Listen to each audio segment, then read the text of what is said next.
Sejam bem-vindos ao Nerdologia de História. Meu nome é Felipe Figueiredo, formado em História, colunista, podcaster, youtuber e professor. E não se esconda atrás da maior muralha do mundo e dê play nesse Nerdologia sobre Gengis Khan e as conquistas mongóis. O Império Mongol foi o maior império contínuo em terra da história. No seu auge, em 1279, ele ia da Coreia até a atual Polônia, chegando quase na Finlândia ao norte, e incluía toda a Ásia Central, partes do Oriente Médio, do subcontinente indiano e toda a China atual.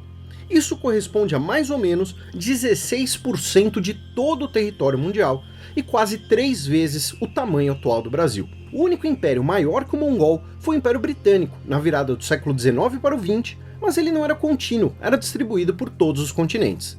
A origem dos mongóis é o Planalto da Mongólia, que compreende todo o país moderno da Mongólia e também territórios chineses e russos.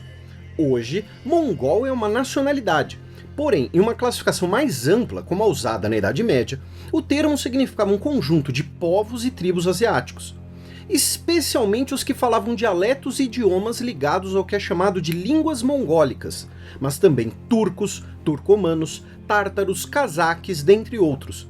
Além disso, mongol era uma designação retrógrada, de sentido pejorativo, dada às pessoas portadoras de síndrome de Down, e não usem nesse sentido.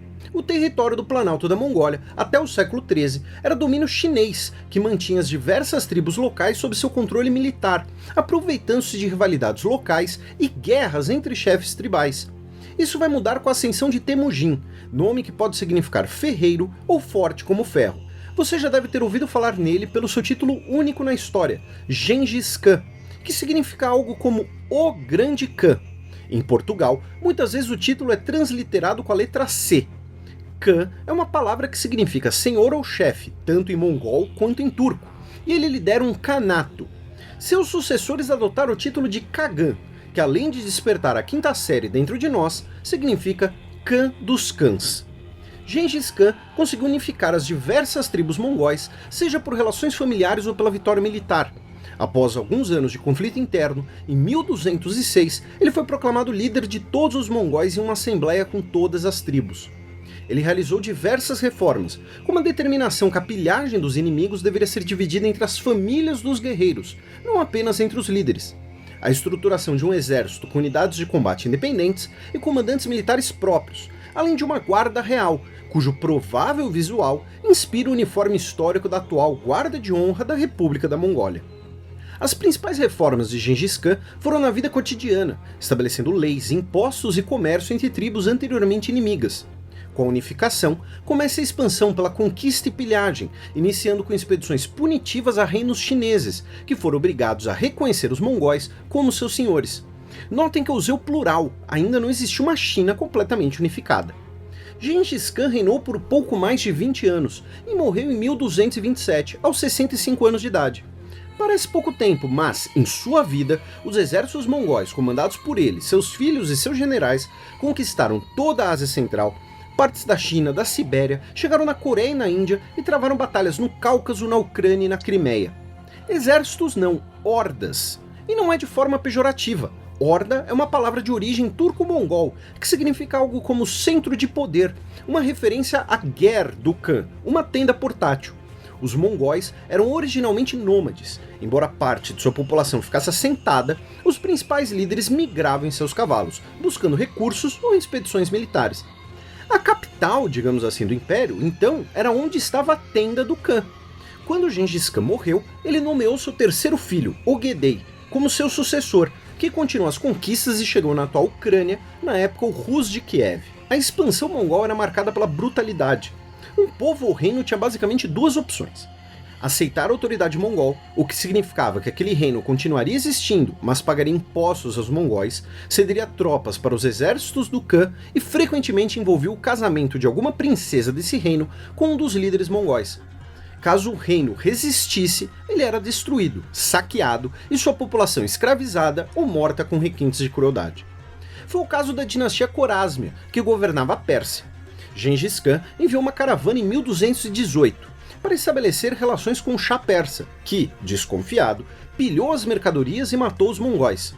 o Khan enviou uma delegação para aceitar um pedido de desculpas, cujo líder foi morto e os outros integrantes tiveram sua cabeça raspada. O Khan então decidiu acabar com a brincadeira e mandou seus exércitos, chefiados por Subutai, um dos mais renomados comandantes que se tem registro. O resultado durou 2 anos, causou a morte de cerca de 4 milhões de pessoas e o desvio de um rio para intencionalmente naufragar a cidade natal do Shah. Quando esse tipo de relato chegava a outros povos, dá para entender o motivo de eles muitas vezes simplesmente aceitarem a autoridade mongol. Basicamente todos os reinos e impérios da Idade Média sofreram derrotas contra os mongóis, que saquearam cidades como Bagdá, Moscou e Kiev. As conquistas mongóis, marcadas pela destruição e pilhagem, deixam consequências até hoje. As relações e rivalidades no Extremo Oriente até hoje possuem resquício do período mongol, além do símbolo da Grande Muralha da China do século XIV, que contorna o Planalto da Mongólia como uma forma de impedir os saques mongóis dentro da China. E existem outros legados de ainda maior impacto, por exemplo, o populacional. Estimativas colocam entre 30 e 50 milhões de mortes como consequência das conquistas mongóis, cerca de 5% da população mundial estimada do século XIII. Em alguns lugares, tivemos o que hoje seria classificado de genocídio, além de destruição de conhecimento, como a destruição da biblioteca de Bagdá.